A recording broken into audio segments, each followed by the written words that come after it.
स्वागत है आप सभी का। मैं हूं गीतू चौहान। बुलेटिन की शुरुआत करते हैं। छत्तीसगढ़ के बस्तर में 75 दिनों तक मनाए जाने वाले ऐतिहासिक दशहरे में अब रोज नई नई रस्म अदा की जा रही है। अपनी संस्कृति और परंपराओं को संजोए हुए इस त्योहार का हर एक दिन अलग ही महत्व है। नवरात्रि के दूसरे दिन यानी आज रथ परिक्रमा की रस्म अदा की जा रही है। खास बात यह कि 600 साल से चली आ रही परंपराएं आज भी जीवित है। तो बस्तर दशहरे की रस्में जारी हैं। रोज अलग अलग रस्में होती हैं। 75 दिनों तक त्योहार मनाया जाता है। आज दूसरा दिन नवरात्र का और आज भी एक और रस्म अदायगी हो रही है। दूसरे दिन की जाती है रथ की परिक्रमा और 75 दिनों तक ये पर्व चलता है। बस्तर दशहरे का नाम अपने आप में बेहद खास हो जाता है क्योंकि लगभग 75 दिनों तक ये त्योहार मनाया जाता है। 600 साल पुरानी परंपराएं हैं जिन्हें आज भी जीवंत रखा गया है और तकरीबन 75 दिनों तक रोज अलग अलग परंपराएं होती हैं। तो जिस दिन नवरात्रि शुरू होती है उसी से बस्तर दशहरे की शुरुआत भी हो जाती है और ये तकरीबन 75 दिनों तक त्योहार चलता है। तो यानी कुल मिलाकर यूं तो 10 दिनों तक का त्योहार होता है, लेकिन ये 600 साल पुरानी परंपरा है जिसे आज भी बस्तरवासी निभा रहे हैं। रोज अलग अलग रस्में होती हैं और इसी वजह से बस्तर दशहरे का नाम अपने आप में खास होता है। तो बस्तर दशहरे की रस्में लगातार जारी हैं। 5 दिनों तक रथ चलाया जाता है, रथ की परिक्रमा की जाती है। बस्तर दशहरे की रस्में जारी और ऐसे में जिस तरह से ये अलग अलग रस्में होती हैं 75 दिनों तक त्योहार मनाया जाता है और ऐसे में कहा जा सकता है कि 600 साल पुरानी परंपराएं हैं जिन्हें आज भी जीवंत रखा गया है। और ज्यादा जानकारी के लिए बात करेंगे संवाददाता अंकुश से। अंकुश, तो जिस तरह से हम देख रहे हैं कि कहीं ना कहीं बस्तर दशहरे की धूम अब चारों तरफ दिख रही है बस्तर में, और ऐसे में बेहद खास है ये बस्तर दशहरा, और क्या कुछ खासियत है इस दशहरे की?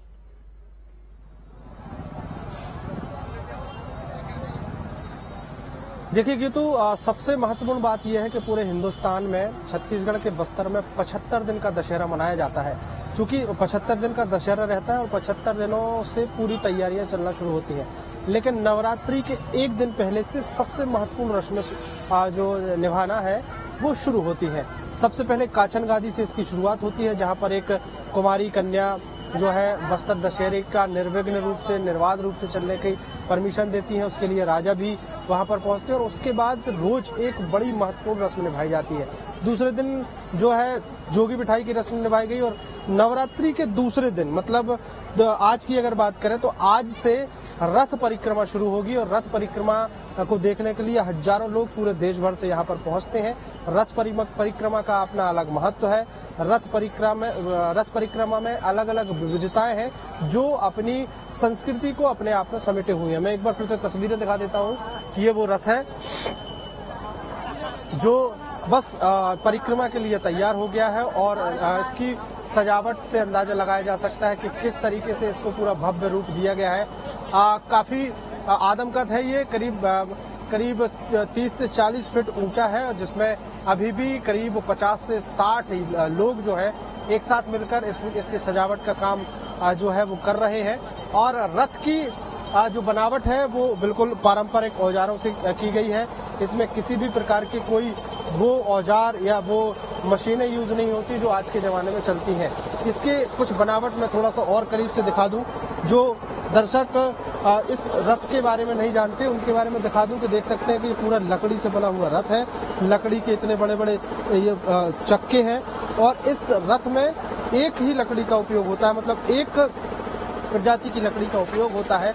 और इस रथ की परंपरा से जुड़ी हुई कुछ महत्वपूर्ण बातें ये हैं कि आज से ये परिक्रमा शुरू होगी जो आने वाले 5 दिनों तक चलेगी और आने वाले 5 दिनों तक इस परिक्रमा को देखने के लिए हजारों लोग यहाँ पर पहुँचते हैं। ये रथ को चलाने के लिए एक विशेष रस्सी की आवश्यकता होती है, जो विशेष रस्सी जो है वो भी लकड़ी से बनाई जाती है। देख सकते हैं कि ये कितनी बड़ी और कितनी महत्वपूर्ण ये लकड़ी है, रस्सी है जिससे रथ को खींचा जाएगा। हजारों लोग जो हैं इस रथ को देखने पहुंचते हैं और इस रथ की विविधता के बारे में थोड़ा सा जानकारी ये दे दूं कि जब उस समय राजा ने जब इस पूरे महोत्सव की इस रथ की परिक्रमा की शुरुआत की थी, उस दौरान राजा की ये सोच थी कि बस्तर संभाग में या फिर बस्तर रजवाड़ा क्षेत्र में जितने भी जाति वर्ग समुदाय के लोग बसे हुए हैं उनको कैसे एक सूत्र में बांधा जाए, सब लोगों को कैसे इस उत्सव का भागीदार बनाया जाए, उसके लिए उन्होंने रथ बनाने का काम एक जाति को दिया, रथ को सजाने का काम दूसरी जाति को दिया और रथ को खींचने का काम तीसरी जाति को दिया। देख सकते हैं कि रथ परिक्रमा के लिए बिल्कुल तैयार है और यहाँ पर अब पूजा पाठ जो है वो शुरू हो गया है और इस पूजा पाठ के बाद रथ की रवानगी यहाँ से होगी और देख सकते हैं कि बिल्कुल अंतिम चरण में है और इसका पूजा पाठ जो है वो किया जा रहा है। पूरा विधि विधान से ये पूजा पाठ के बाद इस रथ को यहाँ से परिक्रमा के लिए आगे ले जाया जाएगा। आसपास की तस्वीरें मैं फिर से दिखा देता हूँ कि चारों तरफ जो है लोगों का जमावड़ा है। लोग बड़ी उत्सुकता से इस रस्म को देखने पहुंचे हुए हैं और भीड़ भाड़ में किसी भी प्रकार की कोई परेशानी ना हो, उसके लिए बड़ी संख्या में पुलिस बल तैनात हैं, पुलिस के अधिकारी यहाँ पर तैनात हैं और उनकी यही कोशिश है कि किसी भी प्रकार की कोई विघ्न बाधा ना हो। ये चारों तरफ का जो एरिया है, जिस जगह पर जगदलपुर में हम खड़े हुए हैं, ये चारों तरफ जो है मंदिर दिखाई देते हैं। यहाँ पर अलग अलग माताओं के मंदिर हैं। बस्तर में जिन माताओं की पूजा होती है, मावली माँ मंदिर है और मावली माँ मंदिर के परिसर से जुड़े हुए और भी अन्य मंदिर हैं। और रथ जिस जगह पर खड़ा है उसके ठीक पीछे एक दरबार है। ये पूरा राजमहल है, जो तस्वीरों में दिख रहा है कि ये राजमहल है और राजमहल के अंदर माता दंतेश्वरी का मंदिर है। दंतेश्वरी मंदिर के पुजारी जो है वो राजा कहलाते हैं और राजा की भी कई जो है वो रस्में यहाँ इस रथ से जुड़ी हुई होती हैं, बस्तर दशहरे से जुड़ी हुई होती हैं। तो ये जो पारंपरिक जो रस्में हैं, पारंपरिक जो करीब 600 साल से चली आ रही हैं, उसकी अदायगी आज भी जारी है। और सबसे महत्वपूर्ण बात यह है कि आज भी वो प्रथा जीवित है जो पिछले 600 साल पहले शुरुआत उसकी हुई थी। और बस्तर में बसे हुए जितने भी जाति, समाज, धर्म के लोग हैं, उनको अलग अलग जिम्मेदारियों से नवाजा गया है। वो सब अपनी अपनी जिम्मेदारी के हिसाब से इस बस्तर दशहरे में अपनी भूमिका अदा करते हैं। जी ये तो बिल्कुल अंकुश, और ये भी जानना चाहेंगे आपसे, क्योंकि रथ परिक्रमा की जाती है तो ऐसे में कब ये शुरू होती है? क्या ये रोज दशहरे तक चलती है या आगे भी चलती रहती है?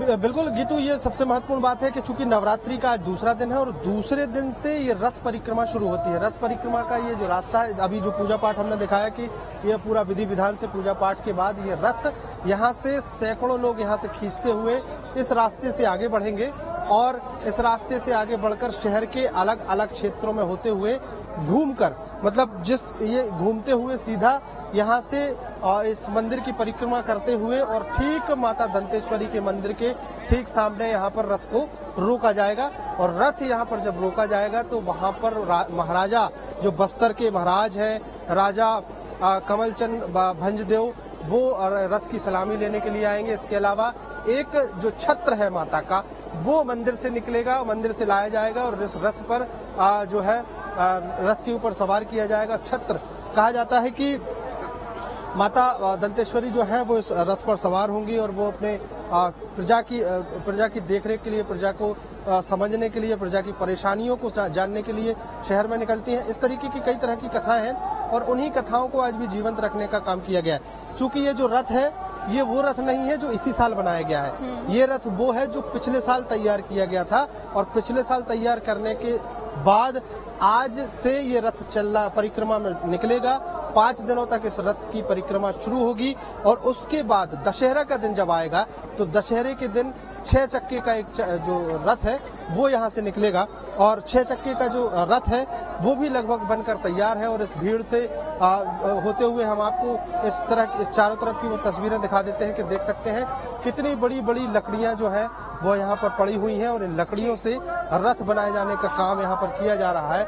और जो दशहरे के दिन जो रथ चलेगा वो सबसे महत्वपूर्ण और मुख्य आकर्षण का केंद्र होगा। इसके अलावा जो रथ परिक्रमा है वो तीसरी सबसे बड़ी रस्म होती है बस्तर दशहरे की और वो तीसरी रस्म से बस्तर दशहरे की जो रौनक है वो खिल जाती है। और अब तस्वीरों में मैं वो रथ दिखाने जा रहा हूं जो दशहरे के दिन यहाँ से परिक्रमा के लिए निकलेगा। देख सकते हैं कि रथ का ये नीचे का स्ट्रक्चर जो है वो बनकर पूरा तैयार है। ये 6 चक्के वाला ये रथ रहेगा और ये लकड़ी देख सकते हैं कितनी बड़ी लकड़ी है, कितनी बड़ी लकड़ियों से ये निर्माण इस रथ का हुआ है। और ये रथ जो है दशहरे के दिन जब यहाँ से निकलेगा परिक्रमा के लिए, तो इसके ऊपर एक बड़ी तैयारी यहाँ पर रहेगी। ऊपर का स्ट्रक्चर भी बनकर तैयार हो गया है, बस अब इसको ढांचे में रखने की आवश्यकता है। बाकी पूरी तैयारियां हो चुकी हैं। सबसे मुख्य आकर्षण का केंद्र ये रथ रहेगा दशहरे के दिन। इसी को देखने के लिए पूरे देश विदेश से लोग बस्तर पहुंचते हैं और बस्तर का दशहरे का जो समापन है, जो 75 दिनों तक चलने वाला जो दशहरा है, वो इस रथ की परिक्रमा के बाद खत्म होता है। हालांकि उसके बाद भी कुछ रस्में हैं जो अदा की जाती हैं और कहा जाता है कि एक गांव के लोग ऐसे इस रथ से जुड़ी एक बड़ी कहानी है, बड़ी कथा है जो 600 साल पुरानी है कि जब वो महाराजा अपने पूरे बस्तर क्षेत्र की जनता के लिए हर जाति वर्ग को अलग अलग काम दे रहे थे, उस समय रथ मतलब जब दशहरा मनाया गया तो दशहरा मनाए जाने के बाद सब लोग खुश थे, लेकिन एक जाति के लोग जो है वो खुश नहीं थे क्योंकि उनको शामिल करने के लिए राजा शायद भूल गए थे।